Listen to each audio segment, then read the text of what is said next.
Don't trust the paper currency. Don't run after it. At any time,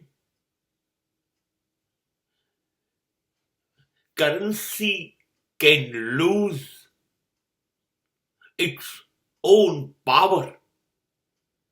And then after you will be powerless individual. ચલણી નાણું છે ને એની પાછા એટલા માટે ચાલીએ છે કે એની પાછળ સરકાર છે,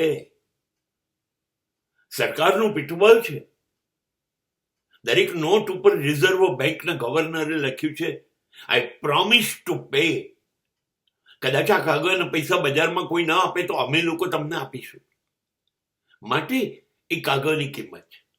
અને સરકારે પીઠબળ પાછું ખેંચી લે તો એ કાગળની શું હાલત થાય અને આપણી શું હાલત થાય એ મેં જોઈ હતી 10 વર્ષ પહેલા.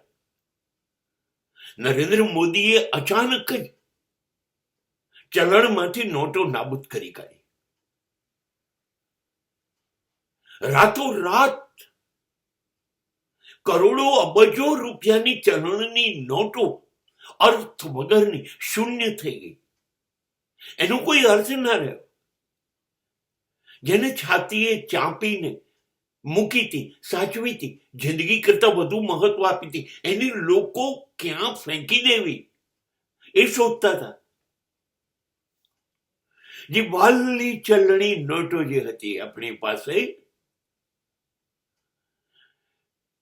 એની અંદર તમાકુ ભરીને લોકોને મેં બીડી પીતા જોયા છે. એ 500ની કે 100ની કે 1000ની નોટની કોઈ 1 રૂપિયાની પાણીપુરી પકોડી આપવા તૈયાર નહોતું. લોકો ગુનો સમજતા હતા,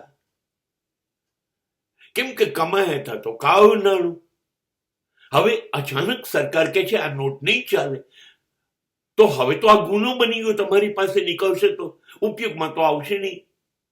એ તમને નચાવતી હતી, સાચે હવે તમે નાચતા થઈ ગયા. એ હતી તો પણ અને હવે નથી તો પણ.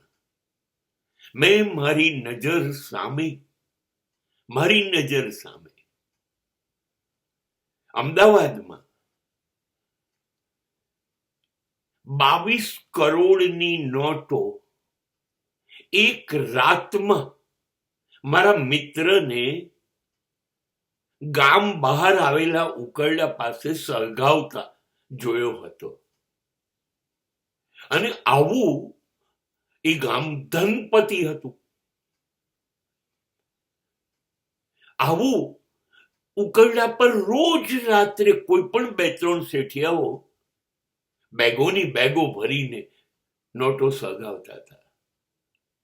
તમે વિચારો, જે નોટ કેટલી વાલી હતી, કોઈને આપતા નહોતા.